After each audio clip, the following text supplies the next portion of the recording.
Assalamualaikum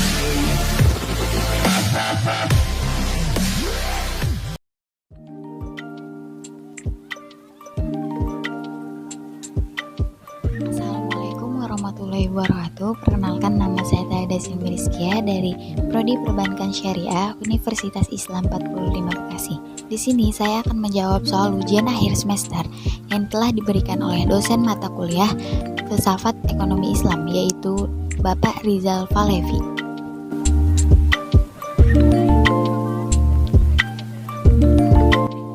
Filsafat ilmu sebagai cabang dari ilmu filsafat sekaligus sebagai mother of science yang berperan memberikan ide atau fondasi dasar peletakan ilmu-ilmu pada umumnya, termasuk ilmu ekonomi. Sebagaimana fungsinya, filsafat akan memberikan dasar-dasar semua ilmu sekaligus yang secara hakiki akan kembali kepada induknya. Filsafat ilmu merupakan bagian epistemologi yang secara spesifik mengkaji hakikat ilmu, atau dengan kata lain, segenap pemikiran reflektif terhadap persoalan mengenai segala hal yang menyangkut landasan ilmu maupun hubungan ilmu dengan segala segi kehidupan manusia. Filsafat ilmu juga merupakan kajian atau telaah secara mendalam terhadap hakikat ilmu. Istilah lain dari filsafat ilmu adalah theory of science atau teori ilmu, meta science atau adi ilmu, dan science of science atau ilmu tentang ilmu. Ibnu Sina membagi filsafat menjadi dua jenis, yaitu filsafat teoritis dan praktis. Filsafat praktis ini dibagi lagi dalam tiga bahasan, yaitu akhlak, ilmu at-tadbir manzir, dan ilmu at-tadbir madinah atau etika manajemen rumah tangga dan politik. Ketiga bagian tersebut sangat terkait dengan ilmu ekonomi syariah. Ekonomi syariah adalah segala sesuatu yang menyangkut salah satu aspek kehidupan manusia. Kalau kita lihat dari perjalanan Rasulullah dalam membangun perekonomian Madinah, ada tiga hal mendasar yang harus mendapat perhatian. Tiga hal tersebut adalah landasan filosofis, prinsip operasional, dan tujuan yang ingin dicapai dalam sebuah sistem ekonomi. Secara filosofis, sistem ekonomi syariah adalah sebuah sistem ekonomi yang dibangun atas nilai-nilai Islam, di mana prinsip tauhid yang mengedepankan nilai-nilai ilahiyah menjadi inti dari sistem ini. Epistemologi menjadi kajian yang selalu menarik dalam filsafat, karena epistemologi membentuk pola pikir manusia. Epistemologi adalah bagian dari filsafat yang meneliti asal-usul, asumsi, dasar, sifat-sifat, dan bagaimana memperoleh ilmu pengetahuan dan menjadi penentu bagi model filsafat. Epistemologi barat telah meminggirkan agama dari wilayah ilmu pengetahuan, termasuk ekonomi. Ekonomi adalah ilmu pengetahuan yang rasional dan fakta-faktanya bersifat empiris, yang mana telah disebutkan oleh Aristoteles, yaitu ilmu pengetahuan yang meliputi kebenaran yang di dalamnya terkandung ilmu-ilmu. Salah satunya adalah ilmu ekonomi. Ekonomi syariah ada kaitannya dengan ontologi, epistemologi, dan aksiologi karena sama-sama mempelajari tentang hakikat manusia dalam masyarakat. Ekonomi syariah berhubungan dengan ontologi karena ontologi mempelajari semua sesuatu yang ada. Misalnya, ekonomi syariah mempelajari semua teori tentang ekonomi syariah pada masa yang lalu, sekarang, dan yang akan datang. Mempelajari ekonomi syariah diperlukan sesuatu ilmu pengetahuan, informasi dari Al-Quran dan Sunnah. Maka disinilah peran epistemologi. Contohnya, kita menentukan riba atau tidaknya, kita harus mengetahui dan mencari informasi di dalam Al-Quran dan Sunnah bahwasanya itu riba atau tidak. Ekonomi syariah berhubungan dengan aksiologi karena aksiologi mempelajari orientasi atau nilai suatu kehidupan. Teori nilai karena ia dapat menjadi sarana orientasi manusia. Aksiologi juga berhubungan dengan penggunaan ilmu tersebut dalam rangka memenuhi kebutuhan manusia. Dan ekonomi syariah harus memerlukan etika seperti kejujuran. Ibnu Miskawais dan Ar-Razi merumuskan teori etika, suatu standar keadilan yang mengandung nilai-nilai Islam. Disinilah hubungan antara aksiologi dan ekonomi syariah. Filsafat ilmu adalah induk dari segala ilmu. Jadi, kita belajar filsafat, kita juga belajar tentang ekonomi Islam. Ekonomi Islam dapat dikatakan sebagai filsafat karena dalam mempelajari filsafat diperlukan cara berpikir yang kompleks sistematis.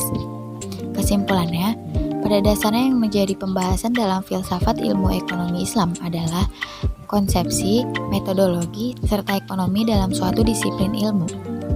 Jika filsafat dikaitkan dengan ekonomi, Pembahasannya juga berkaitan dengan konsepsi, metodologi, serta ekonomi dalam suatu disiplin ilmu ekonomi. Oleh karena itu, antara filsafat ilmu dan ekonomi tidak bisa dipisahkan satu sama lain. Hal ini karena filsafat ilmu membahas bagaimana disiplin ilmu tertentu menghasilkan pengetahuan, memberikan penjelasan dan prediksi, serta pemahaman yang melatar belakangi suatu disiplin ilmu. Sekalipun demikian, terdapat beragam perdebatan yang sangat intensif dan terus berkembang dalam upaya mengokohkan filsafat ilmu ekonomi dari perspektif filsafat ilmu pengetahuan, khususnya terkait dengan aspek metodologis, rasionalitas, etika, dan aspek normatif yang terdapat dalam ilmu ekonomi. Telaah yang lebih mendalam dalam aspek-aspek ini sangat diperlukan dalam mengokohkan klaim saintifik ilmu ekonomi di masa mendatang.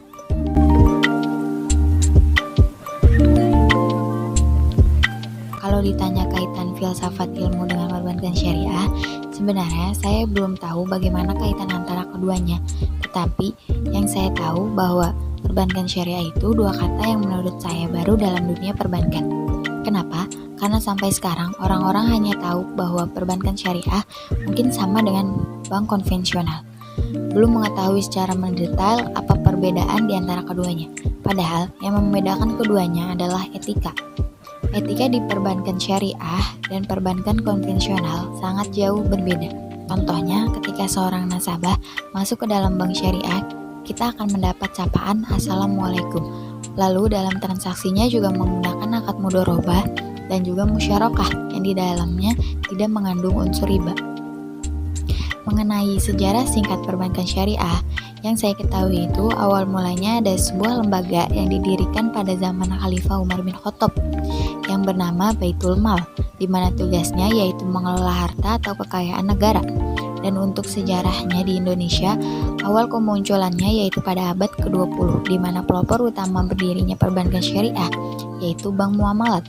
Pada masa itu sedang terjadi krisis likuiditas dari semua perbankan konvensional atau kita kenal dengan krisis moneter tahun 1998. Akan tetapi, Bank Muamalah tetap menunjukkan eksistensinya menjalani roda perekonomian di Indonesia sehingga bank-bank umum pun ikut memamerkan dirinya dan membentuk bank syariah. Menurut saya, perbankan syariah itu sangat unik karena ada sistem bagi hasil yang bisa menguntungkan antara pemilik bank dan nasabah atau kita sebut sohibul mal dan mudharib. Dari fungsi perbankan syariah dalam kaitannya dengan sistem perekonomian yaitu fungsi pengumpulan dana, fungsi penyaluran dana, serta pelayanan jasa. Dalam produk penghimpunan dana terdapat produk giro, tabungan, dan juga deposito. Lalu dalam produk penyaluran dana ada jual beli, bagi hasil, dan sewa. Serta produk jasa pelayanan yaitu ada hiwalah, kafalah, wakalah, salam atau istisna, sorf, rahan, dan sebagainya daripada produk perbankan syariah yang lain.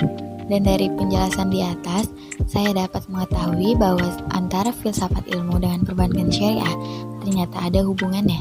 Menurut artikel yang pernah saya baca, ternyata filsafat ilmu yang kita pelajari bukan hanya mempelajari tentang fisika, matematika, dan tingkatan teratas yaitu metafisika saja.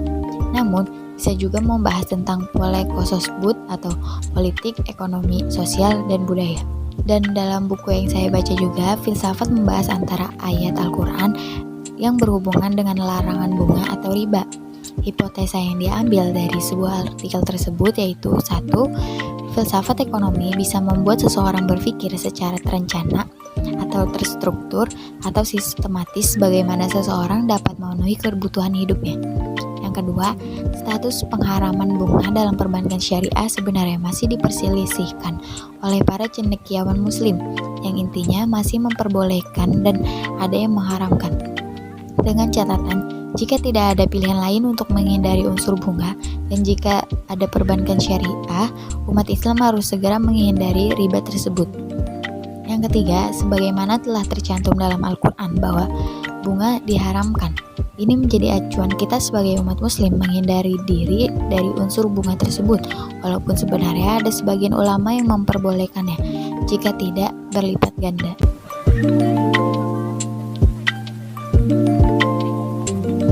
Pada dasarnya, ilmu ekonomi adalah ilmu yang menjelaskan cara untuk memenuhi kebutuhan hidup manusia untuk menjaga kelangsungan hidupnya. Maka, sama dengan ekonomi lainnya, kalau ekonomi syariah merupakan ilmu yang dapat diterapkan dalam sendi-sendi kehidupan manusia dalam memenuhi kelangsungan hidupnya. Manan mendefinisikan ilmu ekonomi syariah sebagai suatu ilmu pengetahuan sosial yang mempelajari masalah-masalah ekonomi rakyat yang diilhami oleh nilai-nilai Islam. Sedangkan Muhammad Amin Suma mendefinisikan ekonomi syariah sebagai ilmu yang membahas perihal ekonomi dari berbagai sudut pandang keislaman, terutama dari aspek hukum atau syariah. Dari definisi di atas dapat disimpulkan bahwa aturan yang berlaku dalam ekonomi syariah merupakan refleksi dari ajaran dan nilai-nilai Islam baik dalam berekonomi maupun beribadah. Meskipun demikian, ekonomi syariah tidak serta-merta ditunjukkan kepada orang-orang muslim, karena Islam memperbolehkan umatnya untuk bertransaksi atau melakukan kegiatan ekonomi dengan umat non-muslim. Seperti yang telah disinggung sebelumnya bahwa ekonomi syariah adalah refleksi dari Al-Quran yang berisi norma-norma hukum dan aturan mengenai urusan perekonomian umat manusia yang juga bersumber dari hadis. Sama dengan halnya ekonomi konvensional, ekonomi syariah juga mengenal adanya unsur laba atau profit. Hal yang menarik adalah perbedaan sudut pandang antara kedua sistem tersebut, di mana ekonomi syariah membatasi diri dengan syarat-syarat moral dan sosial guna memenuhi laba tersebut, sedangkan ekonomi konvensional tidak memperhatikan aspek-aspek tersebut. Maka dari itu, terdapat 3 asas filsafat hukum dalam ekonomi syariah. Yang pertama, semua yang ada di alam semesta, langit, bumi, serta sumber-sumber alam lainnya, bahkan harta kekayaan yang dikuasai oleh manusia adalah milik Allah, karena dialah yang menciptakannya. Semua ciptaan Allah itu tunduk kepada kehendak dan ketentuannya. Manusia sebagai khalifah berhak mengurus dan memanfaatkan alam semesta itu untuk kelangsungan hidup dan kehidupan manusia dan lingkungannya. Yang kedua, Allah menciptakan manusia sebagai khalifah dengan alat perlengkapan yang sempurna agar ia mampu melaksanakan tugas, hak, dan kewajibannya di bumi.